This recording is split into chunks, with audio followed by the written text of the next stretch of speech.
Hi everyone, this is Rashmi Sinha, your mentor, guide, friend, and a host of the today's video. And in this particular video, I'm going to talk about when I left job, what I started. But before that, I would love to ask you few silly questions. अब मुझे आप बताइए कि अगर आपको कोई advertisement देखनी होती है या किसी भी चीज़ की अपडेशंस देखनी होती है, कोई भी इंफॉर्मेशंस लेनी होती है, आप क्या करते हैं? क्या आप टेलीविजन पे जाते हैं? क्या आप रेडियोज़ पे जाते हैं या न्यूज़पेपर पे जाते हैं?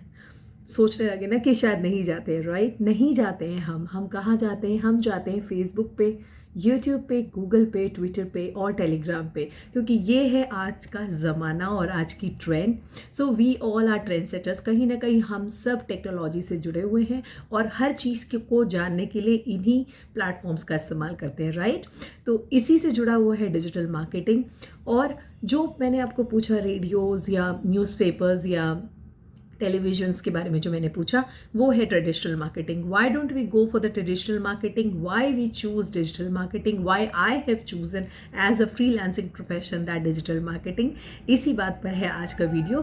उम्मीद है आपको बहुत सारी हेल्प मिलेगी, आप इसके बारे में जानेंगे, और अगर आप भी इसके पार्ट बनना चाहते हैं तो वो कैसे करना है वो भी मैं आपको लास्ट में बताऊंगी। तो बने रहिए इस पूरे वीडियो में मेरे साथ। और अगर आपको कोई भी क्वेरी हो, you are free to ask me any time on Telegram and Instagram.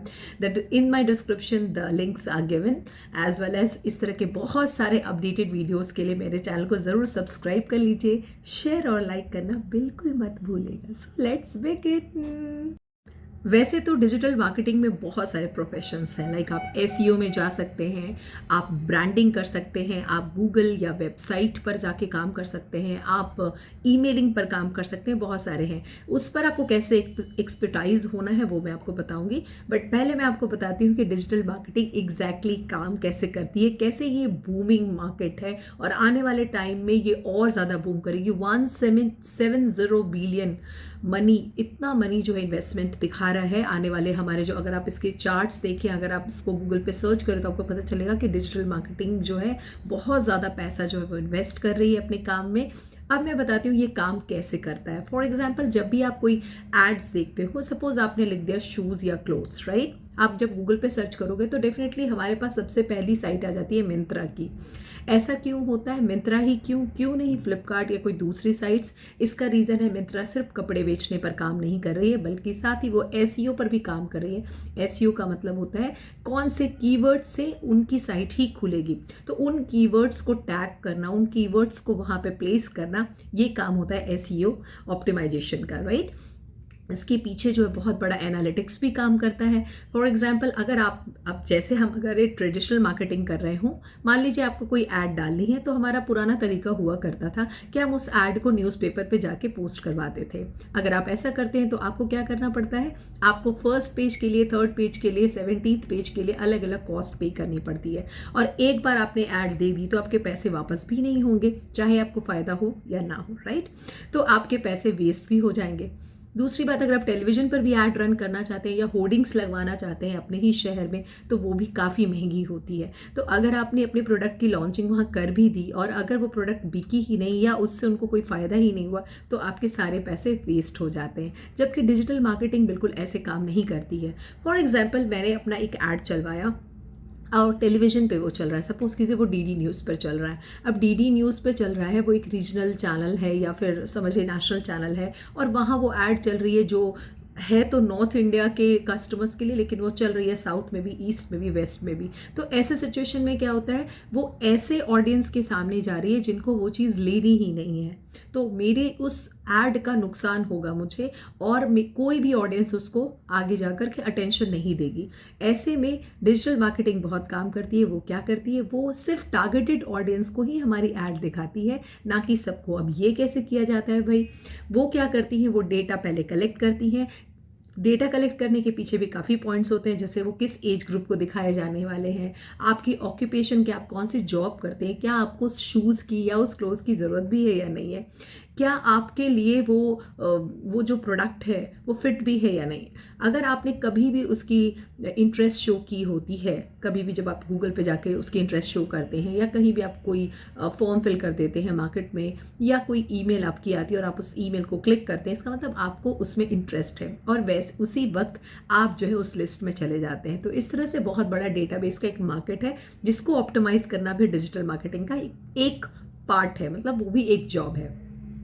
तो इस तरह से आपकी टारगेट ऑडियंस आपको मिल जाती है और सिर्फ उन्हीं लोगों को वो एड्स दिखाई जाती हैं जो उसमें इंटरेस्टेड है। तो यहाँ आपकी जो ऑडियंस है वो पक्का उसे क्लिक करेगी और आपकी जो प्रोडक्ट है वो सेल होने के चांसेस बहुत ज़्यादा बढ़ जाते हैं। इसके अलावा कई बार ऐसा भी होता है कि कुछ लोग उस प्रोडक्ट को देखते तो हैं मगर खरीदने में इंटरेस्टेड नहीं होते हैं। कोई बात नहीं, उसके बाद पूरा का पूरा रोड मैप तैयार किया जाता है। रोड मैप तैयार करने का मतलब है ऐसे ऑडियंस को कैच करना जो इसमें सुपर सुपर सुपर इंटरेस्टेड है और उन्होंने उसकी ईमेल्स भी चेक की हैं। अब ईमेल भी कई बार स्पैम में होती है, कई बार अनरीड मेल्स में होती है। क्यों?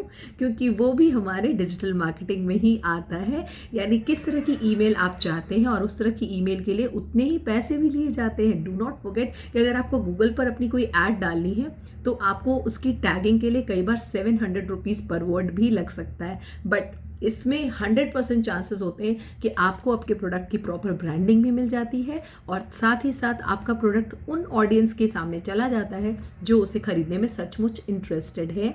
साथ ही साथ आपकी जो प्रोडक्ट है वो सेल होने के चांसेस भी बहुत ज़्यादा बढ़ जाते हैं। अब बताती हूँ मैं कि ये आगे जो है अगर आप इसमें अपना फ्यूचर देख रहे हैं तो वो कैसे देखें और कैसे काम करें। सो बिफोर वी कंक्लूड कि आपको इसमें कैसे काम करना है ये बात मैं बताऊं, पहले मैं आपको एक बात लास्ट में और बता देती हूँ कि डिजिटल मार्केटिंग में जो 5 मेजर बेनिफिट्स हमें मिलते हैं जो कि ट्रेडिशनल मार्केटिंग में नहीं मिलती है, वो है लार्ज ऑडियंस। सेकेंड, हमें मिलते हैं कॉस्ट इफेक्टिव, ये पैसे बहुत सेव करता है। अगर हमारी प्रोडक्ट की जो ऐड है वो सही से काम नहीं कर रही तो अपनी ऐड को चेंज भी कर सकते हैं और इसकी एनालिटिक्स भी हमें मिल जाती है। यानी हमने जो ऐड चलाया उसे कितने लोगों ने देखा, कितने लोगों ने नहीं देखा, कितने लोग आधे देर में ही देख कर चले जाते हैं, जैसे कि यूट्यूब के वीडियोज़ के साथ भी होता है। उसकी भी पूरी एनालिटिक्स जो है वो हमें मिल जाती है। इसके अलावा आपके एक्स्ट्रा पैसे वेस्ट नहीं होते हैं। अगर वो किसी वजह से वो प्रोडक्ट जो है वो सही काम नहीं कर रहा है तो आपके पास चांसेस होते हैं कि आप अपने प्रोडक्ट की ऐड को या तो चेंज करें या किसी दूसरे प्लेटफॉर्म पे रन करें। नेक्स्ट जो बेनिफिट होती है वो होती है आपकी जो ऑडियंस है वो इमीडिएट आपको फीडबैक भी दे देती है, क्योंकि उसमें ऑप्शन आ रहा होता है फीडबैक का। तो जैसे ही आपके घर में कोई टाटा स्काई के लिए काम करने आते हैं या कोई प्रोडक्ट डिलीवर करने आते हैं, जोमेटो से खाना मंगाते हैं आप, तो वो आपको रिक्वेस्ट करते हैं फीडबैक देने के लिए। बहुत सारे कस्टमर्स तो फीडबैक नहीं देते हैं बट बहुत सारे देते भी हैं। तो इस फीडबैक से ये बात पता चल जाती है जोमेटो को या टाटा स्काई को कि उनका प्रोडक्ट जो है या उनका जो काम है वो किस तरह से चल रहा है, राइट। तो ये पूरा रोड मैप पर बेस्ड है। इसमें बहुत कम चांसेस है कि आपकी चीज़ें क्रैश होंगी। आप प्रॉपर अपने एड्स और प्रोडक्ट को ब्रांडिंग कर सकते हैं। अब आप इसमें कैसे काम करेंगे? अगर आप इसमें काम करना चाहते हैं तो इसमें बहुत सारे ऑप्शंस हैं। गर्ल्स तो इसमें सोशल इन्फ्लुएंसर भी बन जाती हैं, इंस्टाग्राम पर प्रोडक्ट को रिव्यू करती हैं, प्रोडक्ट को दिखाती हैं, वहाँ काम करती हैं। इसके अलावा आप एसईओ पर जा सकते हैं। इसके अलावा आप डिजिटल मार्केटिंग के एड्स के रनिंग के लिए आप टैगिंग पर काम कर सकते हैं। साथ ही साथ ये सारा का सारा जो है ऑप्शंस अलग अलग है। मैं ये नहीं कहूँगी कि आप सब प्लेटफॉर्म्स पे चले जाइए, सिर्फ किसी एक या दो पर ही जाइए, क्योंकि अगर आपने सब प्लेटफॉर्म्स पे काम किए तो कहीं भी आप सही ढंग से काम नहीं कर पाएंगे। तो अपनी स्किल पहले देखें कि आपकी कौन सी बेस्ट स्किल है। आप ऑब्जर्वेंट ज़्यादा हैं या कम्युनिकेटिव ज़्यादा हैं, आप किस डिपार्टमेंट में ज़्यादा फिट बैठते हैं, पहले उसको चेक कर लीजिए। उसके बाद ही उस डिपार्टमेंट के लिए अप्लाई कीजिए। इसके लिए कोई डिग्री की ज़रूरत नहीं होती है। डिजिटल मार्केटिंग में कोई भी काम कर सकता है, किसी भी ग्रुप के एज के लोग काम कर सकते हैं, चाहे वो स्कूल स्टूडेंट हो या कॉलेज स्टूडेंट हो या घर बैठे 60 ईयर ओल्ड लोग हों, सभी लोग काम कर सकते हैं, क्योंकि प्रोडक्ट की ब्रांडिंग में किसी का भी आना कोई भी मुश्किल काम नहीं है। तो उम्मीद है आपको ये वीडियो बहुत फ़ायदेमंद लगा होगा। मैं खुद भी यही करती हूँ। मैं ऑलरेडी डिजिटल मार्केटिंग कर रही हूँ। इस पर मैंने इंडिया मार्ट पर, मार्केट प्लेस पर, जस्ट स्टाइल पर, अमेजोन पर और साथ साथ लिंक्डइन पे भी काम कर रही हूँ। तो मैं अगर आप उससे ज़्यादा कुछ और मेरी हेल्प चाहते हैं तो प्लीज़ मेंशन कीजिएगा। और पर्सनली जुड़ने के लिए definitely you are allowed to come on my Instagram as well as Telegram channel. Thank you for watching and do watch my other videos which is coming on your screen. Okay, till then मिलते हैं next video में।